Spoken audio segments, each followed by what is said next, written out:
Chip, thanks very much for that kind introduction, and thanks for your leadership and your fortitude in keeping this very, very important mission alive. You know, we started in 2009, when I first started, we thought we were going to get cap and trade. We thought we had this climate issue knocked. We thought the country understood where we were going, and we had, cap and trade, it was a Republican idea.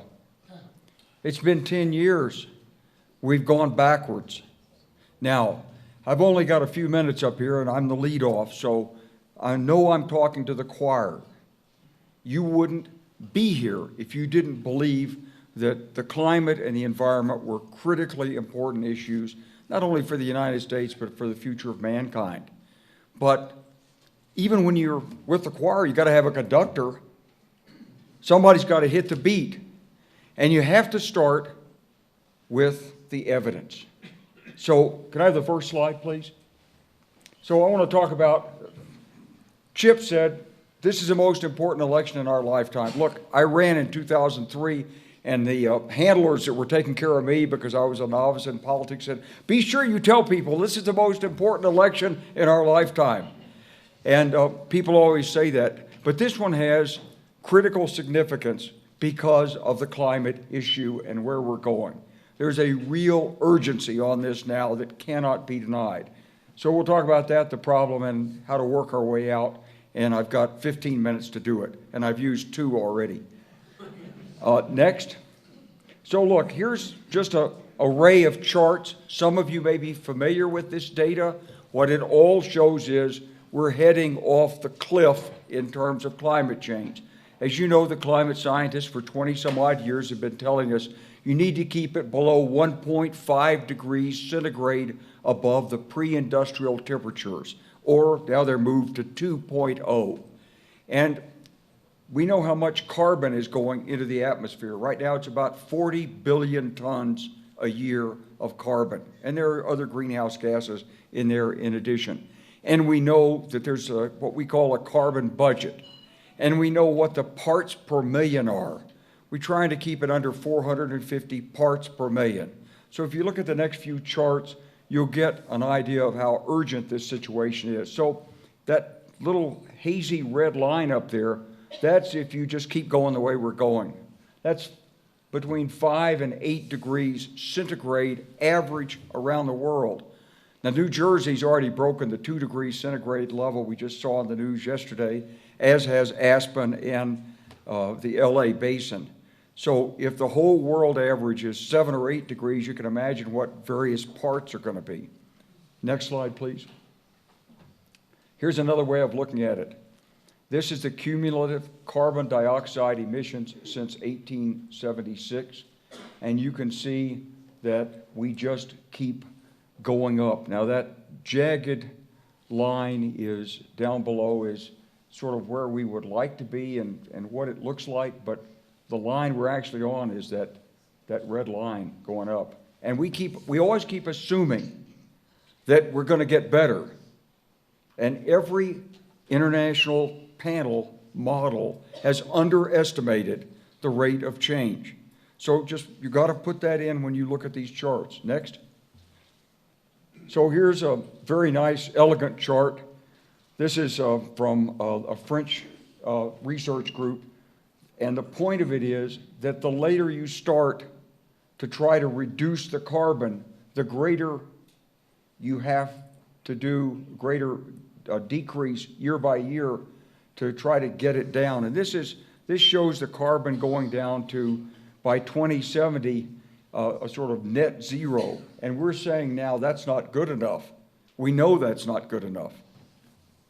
And you can see that the later you start, the more difficult this becomes. Next. And if you do nothing, here's what the Energy Information Agency projects we'll be doing over the next few years. So that's a 2015 projection. And one of the difficulties, of course, in this is that there's a million different projections and none of them agree exactly. And almost all of them are underestimates of what the situation is. But what that shows is we'll be using more petroleum. We'll be using more natural gas. And yes, we are using more, and we're doing more with renewables, but this doesn't take carbon out of the atmosphere. This adds more carbon to the atmosphere every year. So this puts us, this is the sort of 8 degrees centigrade model. Next. So look at it this way. If you tried to get this thing under control through changing technology and let nature take its course, you have to pull out everything under the green, that's green up there. All that has to come out. And this is a 2015 start time, and it shows you to keep it below 2 degrees centigrade what you have to do for carbon to get it down there. And everything in gray on that chart is the land use and fossil fuel industry, which assumes, this is another one of these charts, that assumes people are going to take action and work seriously on it. But we didn't reduce carbon fuel usage between 2015 and 2018.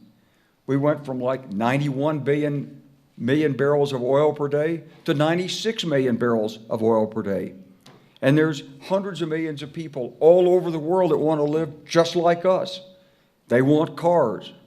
They want transportation. They want a good lifestyle. They look at us on television and say, we want that. So the idea that you can suddenly tell these people, hey, forget this, you're not going to have it, got some real challenges out there. That's why that line keeps going up. Next. So we always talk about how we generate electricity, as though if you just could get rid of the coal-fired power plants, you'd be okay. But if you look at this, it's not about electric cars or even coal-fired power plants. It's industry, it's agriculture, it's every building in America.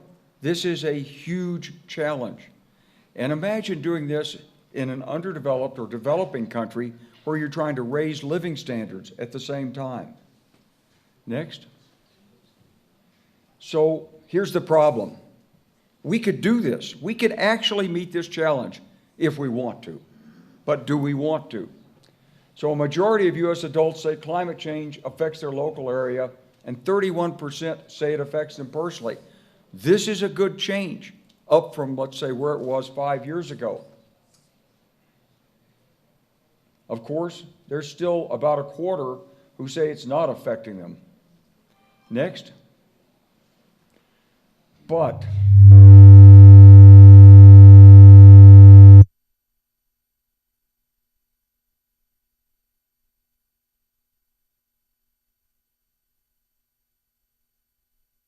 across party lines, it is about partisan interpretations of the world.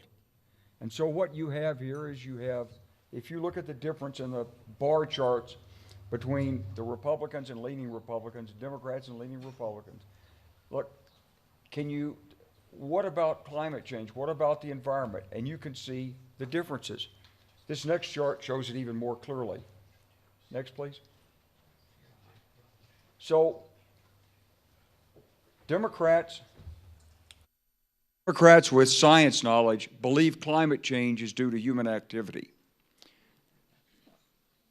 If you look at this, Democrats on the bar, blue bars, those who say, gee, I just don't know much about science, but half of them believe it's due to human activity.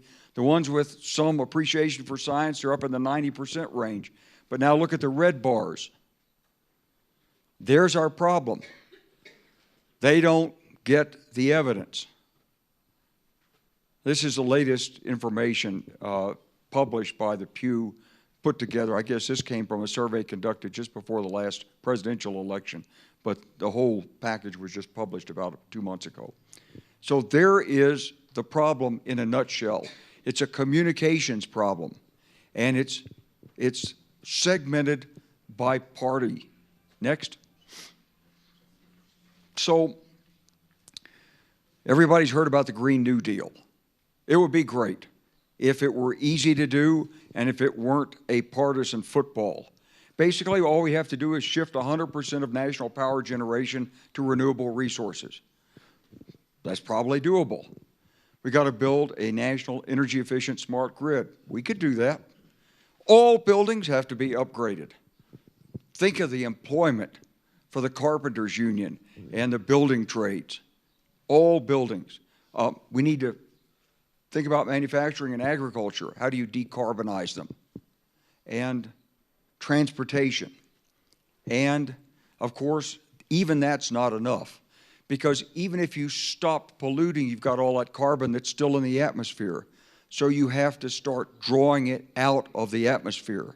You need reforestation, but you need technologies that are cost efficient to pull out several billion tons a year of carbon. We're putting 40 billion tons a year in. You've got to get more than 40 billion out if you're going to make an impact on this problem and keep it under our carbon budget. And of course, there'd be a lot of jobs and services, and we'd be the leader in the world, and this would be the greatest money-making opportunity for those of you in the business community in human history.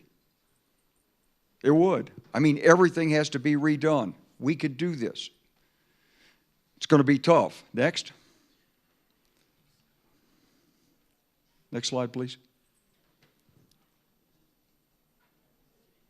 Maybe there's not a next slide. These are my best slides coming up. Okay, so look, here's all the power plants. Think about replacing almost all of those. Permitting, construction, steel, how do we do that? Next. And so, you know, we've got 1.2 million megawatts of generating capacity in the United States, roughly. And we're installing 6,000, 14,000 a year of renewable. Can you imagine how long it takes at that rate to replace that 1.2 million? You're not going to do it in 10 years at this rate. So you really have to escalate. That means you've got to produce more solar panels, more wind turbines, more people trained to do it. We got 270 million vehicles on the road. We're selling 17 million a year. We're keeping our vehicles 15 to 20 years. You want to replace all that by 2030 with the new infrastructure? You can't produce enough cars. And by the way, you're going to need 20% more energy than that 1.2 million megawatts if all the transportation is electric, assuming that we keep the sort of best efficiency that Tesla's achieved thus far. Next. So look, here's the point, and I've got 2 minutes to sell this to you. This is not about who you vote for. I know you're going to vote for people who are sensitive to this issue.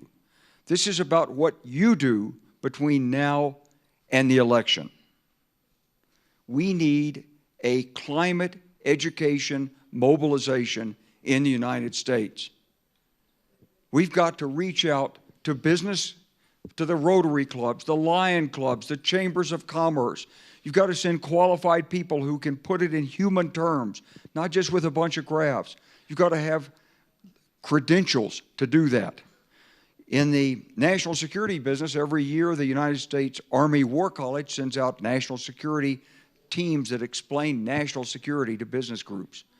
We need to organize amongst all of the different organizations who are seized with this issue, NRDC and many others. All of them need to pull together. We need a coordinated effort and reach every corner of America, and especially red America. We have to get out there. And this needs to be done now, and I'm hoping this will be one of the major efforts that comes out of AREDAY this year. We need sector studies because nobody really knows how to do all the things that the Green New Deal says it can do. After World War I, the U.S. Army undertook a whole series of mobilization studies about how to transform the American economy to produce tanks and airplanes. We need our colleges and universities, and maybe the war colleges, to look at how we transform the American economy to produce what we need for the Green New Deal, or whatever we're going to call it. It's got to be market-driven, but what are the right incentives? Is it other than price? Is it just a carbon tax?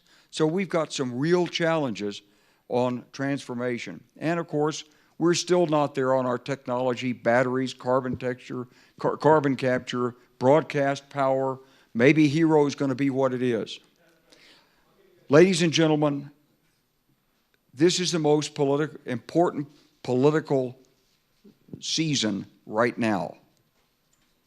Before the election, before the Democrats have decided who's going to represent the party.